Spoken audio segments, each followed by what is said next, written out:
Hello friends, welcome to Cavin's vlog. இது வந்து சிவராத்திரிக்கான video. Shivaratri வீட்டில் எப்படி சாமி கும்பிட்டோங்கிறது. ஃபஸ்ட்டு வீட்டில் எல்லா வேலையும் முடிச்சுட்டு மத்தியானத்துக்கு மேலே தான் ஆரம்பித்தேன் கொழுக்கட்டை செய்கிறதுக்கு. கொழுக்கட்டை செஞ்சுட்டு அதுக்கப்புறம் வெள்ளை மூக்கடலை தான் ஊற வச்சுருந்தேன், சென்னா சுண்டல் பண்ணிக்கிறதுக்காக. கொழுக்கட்டையை ஃபஸ்ட்டு ஈடு வச்சு அது கொஞ்சம் ஆவி வெந்த பிறகு அதுக்கப்புறம் அது மேலேயே இன்னொரு ஈடு வச்சிடலாம்.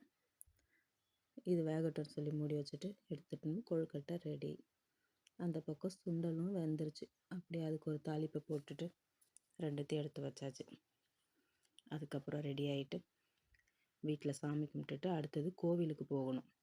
அதனால் வீட்டில் ஃபஸ்ட்டு பூஜையை முடிச்சுட்டு அதுக்கப்புறம் கோவிலுக்கு கிளம்பணும். இன்றைக்கி வீடியோ வீட்டில் இவ்வளோ தான். இதுக்கப்புறம் கோவிலுக்கு போயிட்டு அங்கே எப்படி சாமி கும்பிட்டோம், எப்படி பூஜை நடந்ததுங்கிறத லாங் வீடியோ அடுத்து கொடுக்குறேன். பிடிச்சிருந்தால் லைக் பண்ணுங்கள், மறக்காமல் சப்ஸ்கிரைப் பண்ணுங்கள். தேங்க்ஸ் ஃபார் வாட்சிங்.